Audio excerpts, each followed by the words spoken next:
Hello, everyone. Welcome to another podcast episode of It's Me, Not You. Today I'm joined by my fabulous co host. Hello, Melissa. Hi. Hello, Jake. Hello. Hello. Southern Jake's here with us today. What up, guys? So, today we're going to talk about angels because all of us work with angels. Jake and myself are really heavily focused with angels. Melissa's becoming more focused with angels. And we kind of want to talk about how angels are for everyone.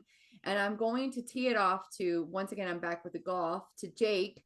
And Jake, tell me about your work with angels because I know you really work a lot with the angels. Yeah. My work with the angels, for those who are listening are not familiar, I am a angel therapist who I was certified many, many moons ago by the now infamous Doreen Virtue. And so, God, that's probably been like 9 years ago, I would say. So I've been working with the angels on and off. And it's funny enough because I wasn't so deeply involved with them at the kind of head start of my practice. Mhm. But as the years have gone on, I've just kind of became more, I think, aware of how fluid the angels come in and out, especially in energetic workings and in spiritual teachings or healing sessions when you don't even necessarily realize that they're there. Mhm. Sometimes when you take a step back, you can kind of get that kind of bird's eye point of view when you take a look around and you're like, oh, we've got all these different angels here that I'm not engaging that I could use in this practice, that I could take things up a notch a little bit. So over time, the angels have kind of become uh, uh, workplace friends, tools in the toolbox, that I say all the time. They really are different facets of creator, creatrix, the universe, God, goddess, extensions, and they all have different purposes. They all serve different areas of human existence, of the human experience. So they're very useful for a plethora of different things, down to the mundane day-to-day tasks of, just getting through your day, productivity, down to, esoteric, spiritual healing, levels, which we can get all into.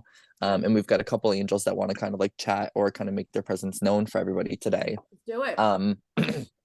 But for the most part, my kind of mission in my energetic work is I really like to just kind of bridge the gap for people in terms of working with angels. I can't tell you how many times I come into a session and somebody's like, oh, well, I couldn't work with the angels just because they're intimidated or they think that, something is too small of a favor to ask them or too small of a teaching task to ask of the angels, but it couldn't be farther from the truth. My running joke is that they're like basketball players waiting on the benches. The clock's running out. You gotta pull them up. You gotta make them earn their keep. you know that's kind of the They're way not that I go baseball about it. bets. No, exactly. That's what I say. They're here to do a job. They're not here to twiddle their thumbs. They're freaking angels. And you have to ask them, I think we have free will. So you do have to Mhm. ask the angels for help. Even like you said, if it's small, there's no task that they won't help you with, just like a friend. If you need your friend to help you get a cup of coffee, they'd help you do that. Absolutely, because that same part of ego that judges, what we think is too small for them or is too out of left field for them, they don't think out of that ego. They don't operate out of that place of judgment. So it's never even going to blip on the radar like that. So, And they we never all, judge either. Like I think we do that too much as people. Well, I can't ask for this because so and so is going through this and that is worse. yes, or they automatically think like, oh, people usually pray to, Right. God or to angels for help for big things, but we really have to take a look back and remember that angels are here to serve the day to day as well. Yeah. Um, oh, I was just gonna go somewhere with that shit. Oh, um, uh, I mean, I think with angels, and I know Melissa said this, is that angels are for everyone. I mean, I call on the angels every single day of my life. I call on the angels when I'm driving. I call on the angels when I'm looking for parking spots. I call on the angels when I'm having a difficult conversation. I call on the angels 24/7. Like, and I'll just say, Archangel Michael, please come to me now. and Jake, you want to say something? Go ahead. Yeah, so okay, so I reminded myself. And another thing too, to kind of caveat off of what we've been talking about, is I think that also there's a misconception, especially for our friends who are maybe long-term practitioners. I know a lot of witch friends that I cross paths with who have never engaged with angels before seem to have a misrepresented idea of what the angels do and what they can offer. I think a lot of times people will get confused with that kind of Hay House kind of fluffy representation of the angels, and really kind of where we kind of it gets lost upon us the value in channeled messages and energetic work. Working with the angels, they are so crystal clear and they are so very direct. So it's not necessarily always fluffy and woo Oh woo no, no, like one might think. no. I have gotten, really kind of tidied up, for lack of better words, in personal sessions with myself for angels. And the messages are so clear. It's really kind of fun because they're almost like a two-in-one shop if I think about it. They're here to give us answers, to provide us insight, to kind of channel messages through from universe or cosmos, whatever. And also at the flip side of that, they're always working with us on a personal development level. For example, archangels like Metatron or Raziel are phenomenal angels to be working with for people who are stepping into their practice or are looking to expand their practice or their different kind of facets that they bring on. Metatron is great for understanding those gifts, and Raziel is great for kind of honing into psychic ability on a deeper, more profound level too. So everybody has their purpose, So it's really just about kind of taking a look at the cookbook of the different angels, and there's thousands. There's many that don't have names. There's many that do. Finding who you personally resonate with, and you might come in and out, ebb and flow with them, and that's totally okay. They don't have to be here for years and years and years at a time. They can come and switch out. I also don't think, when you ask them for help, I'll argue with my angels, and they're always right, of course. So last year, 2 years ago, when we had that little tornado that was in Wilton, I was driving home and the one field had just been plowed. So all of the dirt was blowing across the road. And I just said, angels, keep me on the road. And then they did. And then I just heard them yell, pull over. I was a mile from home. I just wanted to get home. And they said, pull over. And I said, but I'm almost home. I don't want to pull over. I want to feel safe in my house. And they just screamed, pull over. So I did. And I yelled at them in the parking lot. 5 minutes past, storm was over. I got back on the road, and a tenth of a mile ahead of me, there was a mess of trees completely wrapped in electrical wires from the poles on the road. So I know I would have hit it, or it would have been, on top. So I have that. I respect them, but yes, I will be like, seriously, why, what, we get frustrated, but I know sometimes you think you need to be punished in order to ask angels for help, and you don't have to be punished. You don't have to grovel, to have their help, or if they help you, they just want kindness. Like, just be a good person. You don't have to do anything. If you just heard the loud knock behind me, but you don't have to do anything necessarily for being a recipient of their help. Do you find that too? Do you find people have those feelings? Yeah. Absolutely. And it's funny too, because I think that goes to say too that just because they direct you or they offer advice or kind of foreshadow something to come doesn't mean that they can make you listen to it. That's the funny thing. I've even in my personal work, things that will come through in meditation or in channeling, I have resisted messages for months at a time until those moments of being like, oh, really? Like, okay, finally, y'all got me. I'm listening. It's I get it. They can offer you the message to lead you away from the metaphorical wires wrapped in trees. But if we choose to press on, that is on us. But at the same time, honor the messages. They're not offering it for no reason. I think it's even something nice to say too, especially for our listeners who are channelers or energy healers, even teachers. Angels are really great for being a very kind of neutral voice to kind of listen to both sides. I find a lot if I'm channeling messages for loved ones who have crossed over, or for other energies that might be coming up forward, or even if I'm channeling a little bit into somebody's higher self, sometimes that ego gets slipped in, or even information that isn't necessarily accurate or that's coming from a place of opinion angels at the same time can kind of give me a layover at the same time and be like, okay, that's what they're saying, Right. but this is what it means, Mhm. or they'll show us little context clues behind the scenes, which is really helpful, especially for people who have been doing this for a long time, or who are just kind of starting out. Because listen, I hate to say it, but just because a spirit says it doesn't necessarily mean that, number one, you're talking to the spirit that you were shooting to be speaking to, and two, it's kind of like that old saying, that running joke. If you wouldn't take love advice from your Aunt Glinda, then don't take love advice from your Aunt Glinda in the afterlife. So if advice comes through, or if a message comes through, sometimes the angels will kind of vet it and be like, okay, well, you know what, for context, didn't have great financial rations in human life, so let's maybe take that with a grain of salt here, things like that. So yeah, they're like private eyes, but also like big brothers and big sisters at the same time. It's an And they've interesting. never been human, so with the exception of a couple, like Metatron's one, but most of the angels have never been in human form. So I think it's easier for them to have that bird's eye view of what's really going on and to give us the answers we need to hear. Hmm. I mean, the other thing about Absolutely. angels is they're not just like channelers of messages, they also do profound healing work. So Hmm. they can bring in this powerful energetic component and pull out issues within the body, help heal the body, heal the mind, heal the cellular tissue. And I think that's where I do most of my work with the angels is through energy healing. And Hmm. it's profound work. It can be gentle, but it's yet very powerful. And like you said before about Metatron, like I'm an Akashic record reader and practitioner, and I work directly with Metatron with the records. So, Hmm. and by, partnering with him and with other angels, it's been able to deepen and solidify my practice. And also, what you're both saying is that we can all tap into that beautiful energy with the angels. We all three can be working with Metatron at this exact moment, at this exact time. And he can help us directly 100%. And you feel like it's one on one, but he's one on everyone, which I love. And even like for basic things, I have called on, Archangel Michael, please protect me. I'm not feeling safe right now. I might be at Walmart and I come across some energy I don't like.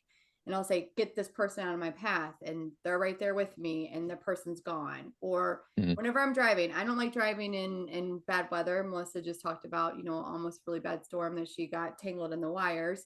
And I'm always like, were the angels please protect me, guide me, direct me as I'm driving my car. Even if I feel a little slippery on the road, I don't care. Mhm. Every time I go on a road trip, I call on my angels. Every time if I'm scared, I call on the angels. And I ask them to protect my property, to grid my house, to go in the mirrors, to go in my doorways. I use them all. I love them. I mean, honestly, like angels are a jam and they're the best. And even after, Yeah. to piggyback in the same vein of energy healing, Yeah. I am sure you probably have a similar experience, but as an energy healer, it's very easy to kind of feel very drained in Yes. session or even post session. But Yeah. I find that working with the angels, it's kind of like it offers you a generator Yeah. that, over time with some skill, with some kind of like Yeah. background kind of tools, you can call on the angelic energy instead of relying on your physical spiritual Yeah. energy. So you can really avoid things like burnout, even in, channeled sessions, other kinds of workings that you do with clients or whatever that might be, in whatever modality that might be. But especially with energy healing, number one, there's such a profound difference. Let's say if you kind of disconnect from the angelic for a minute, that kind of healing, you can feel the vibrational difference, which is really fascinating. And then to plug back into it, it's really great, especially for those who are kind of starting out. Um, you know, Reiki practitioners, new IET practitioners, any kind of energy healing that you might do, or whether you're a massage therapist, angels are really useful to work with, especially to kind of help that early on burnout Yeah. that everybody, when you kind of start learning, you just get. I remember when I first started doing, Reiki sessions early on and even like readings early on, I would be so wiped afterwards, like practically in bed, So when I started to really kind of incorporate and recognize the angels as this really multifaceted tool, Swiss Army knife, if you would like, it really changes the game, So I think that over time they've really definitely taught me the importance of flexibility, Hmm. and being able to accept the teachable moment. So let's talk to you guys. All right. So, we work with angels every single day. Mm, For someone who maybe one, they don't feel like they have the right to call on an angel, or maybe it's not within their belief system. What is a quick, easy way for them today while they're listening to this podcast episode that they can work with the angels? I'm gonna start with you, Melissa, first. I would just, the easiest way, angels, I need your help. Can you give me clarity? Can you give me guidance? This is where my heart is struggling. And Jake, what mhm. about for you? Um, Honestly, in that same vein, I would go right off of that, and I would even offer to our listeners, a couple angels that chose to step forward for today, that would like to work with everybody. Number one, we have the Archangel Uriel, who is like always at the door. I work with Uriel very personally. Uriel is an angel of claircognizance. So that is the angel that's always kind of slipping messages into our thoughts in the background, that's always giving us that aha, I knew it moment. So if you're looking for clarity, if you're looking for even psychic clarity, anything like that, Uriel is a great one to call on.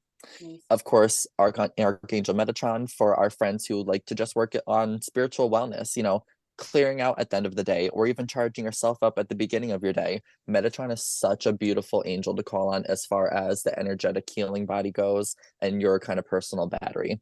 Metatron's a really great one to clear out your chakras, clear out the energy space, and also charge yourself at the same time. I'm gonna piggyback on you with Metatron. He's also Yeah.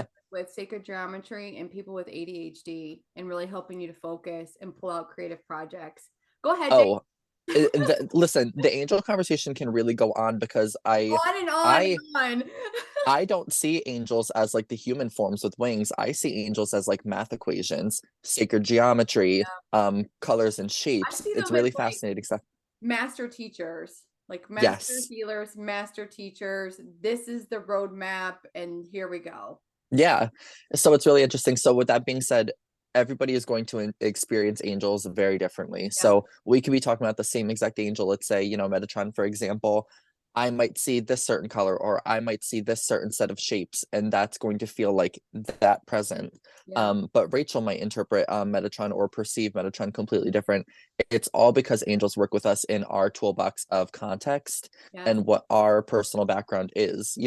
Our subconscious mind is always kind of legislating how we perceive energy and how we kind of interpret spirit For all a across second the there, I board. went to the White House. I Yes. was like, okay, um President Jake. oh, and then my other two that wanted to come up forward, I work a lot with the Archangel Ariel. Yeah. Ariel is a no BS angel, and also this really loving and badass kind of older sister energy is what I kind of want to say. For me personally, when I experience Ariel, she comes forward as that kind of 90s like badass older sister who is like punk and rebellious, but also really fiercely loving.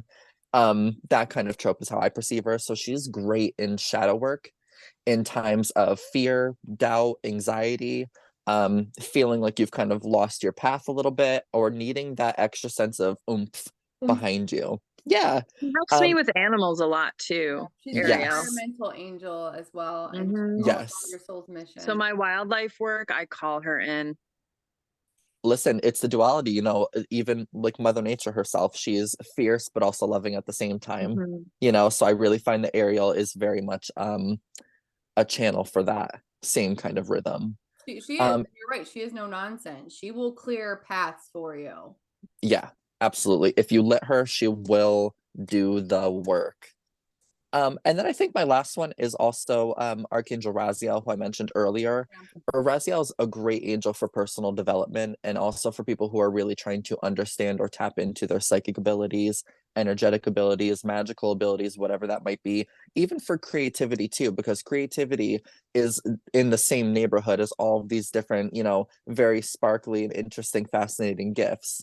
So if you're looking for inspiration, if you're looking for direction, creativity, um, knowledge, Raziel is definitely a great one to kind of point you in a direction and to help you understand better, um, especially when it comes to like the psychic senses too. Melissa, what about for Yeah, you? I'm cutting you off, Jake. No, that's you're okay. good. I mean, Joe Fael, she's the one that I work with a lot. She just reminds me to see beauty in things. When you do a lot of readings, especially for people's loved ones on the other side, there's a lot of pain with that stuff. So she helps me to not feel like that lasting vibration of that. She also encourages me to play a little bit more. I don't do enough of that. Yep. And she's good with feng shui, with kids, you know, kind of keeping your literally your house in order, your internal and external. Mm. But in a loving way, you know. Like Michael, I was surprised the first time I learned, because I've always called him in to protect me. Whenever I'm scared, it's Michael. But then I got that I needed the angel of compassion, and Michael showed up. I had no idea that he was both. Mm-hmm. So those are probably my two biggest. And when I do, Get you a man that can do both. yeah. Mm-hmm. And I do want to say that there's different ways to pronounce their names. There's different ways. Some may come in as masculine, feminine, maybe not a gender assigned to them. You know, like for Gabriel, for example, for me, he presents as masculine, for others as feminine. So I Oh don't yeah. want anyone to get held up on, well, you call Jophiel, or you call Right. Michael, Michael, or don't get held up on any of that. It's whatever feels right and best for you. And one of the things I do want to say is that, and I'm not sure if this is a book that you can find now, but it's the Essential Enduring Virtue Collection book. And this book is amazing about like angels and guides, and let's say you want to just, it's a fabulous book. I will say that I got it like at a garage type of sale, and thank God I got it. But I mean, it can even tell you right here, like, okay, if I want to work on my life purpose, I'm gonna call on Bridget. It also has like guides and stuff like that in it too. See, there you go, Melissa, and your Bridget. I love her. I know. I perked right up. Archangel Samuel, Saint Germain. You know, if I want to do, if I want to do memory enhancement, sometimes I need that. Zadkiel. But this is a great book, and kind of like with the basic like healing with angels. And it's a great book if anyone can find it. It's the Essential Enduring Virtue Collection. Now Mhm. we all read oracle cards, and the newest deck that I just got is the Archangel Oracle card deck from Diana Cooper. Diana Cooper has really great audible book, like listening books that will help you connect with the angels as well. So I really highly recommend Diana Cooper. So, and I know that Kyle Gray, he's got some angel decks. Right. You know, so does Dorian Virtue. That's also a good way for somebody that's new. Hey, what's angels that working with me now? Pull a card. You know, who's working with me right now? You know, okay, so I got Archangel Amethyst, purify your life with love, prepare for something better. What's up, girlfriend?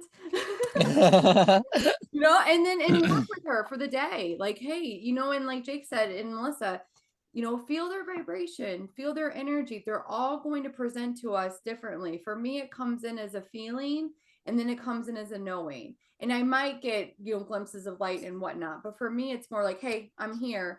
I'm here. I'm here. Like Haniel right now is here with us. And to be honest, I haven't really worked with her much. So I'm like, hey, let's go. What's new? What's new? What can I help you with today? Yeah, exactly. She help me with today. But anything else you guys want to add with working with the angels? Melissa? For me, I would just add, you know, some people have asked, well, how do you pray to them? It's just a conversation, just, you know, like you would have with anybody else. Yeah. And then try all forms of hearing or knowing them. Like sometimes you pick up a pen and you write. I think one of the first I got was Jeremiah. Mhm. I had never heard of that angel's name before, but it only came when I was doing automatic writing. I've never been able to get that any other way. And then when of course I Google things, you know, and I find out that that is the main way that that angel comes in. You know, maybe it's doing work, you know, your yard work, shoveling. We have lots of snow right now. Spend some time just trying to connect while you're doing something, because it kind of turns that left brain, it gives it something to do, so that you have that right brain, which is your creative side, to be able to hear them, to feel them, to sense them, and to know them. Absolutely. Definitely agree with that. It's the mundane tasks, I think sometimes are the easiest things. If you are somebody who is immediately overthinking the process, or are sitting down for meditation and it feels like you're trying too hard to do it, medial tasks, you know, like just, you know, getting a pen and paper and just kind of scribbling until it starts making sense, or even doing dishes, housework, things like that. it's that same thing, because I think to a degree we're always kind of battling ego to a point, and over time you get more experience with that and that becomes easier. But that little ego can always get in the way and kind of hold us back from understanding a message or fully receiving it. So it is that kind of distracting, that side of the brain that's always trying to kind of budge in first. So yeah, it could come through as doing the dishes or outside doing yard work, even on a walk.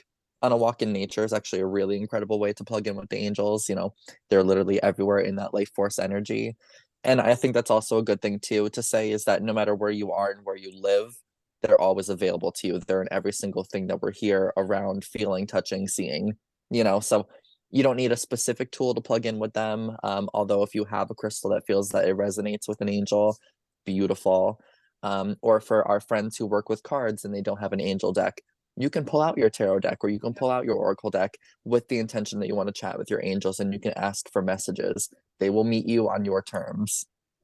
And like Melissa said in the beginning, you do have to ask them for help. So the first step Yes. is just asking, angels, please come to me now.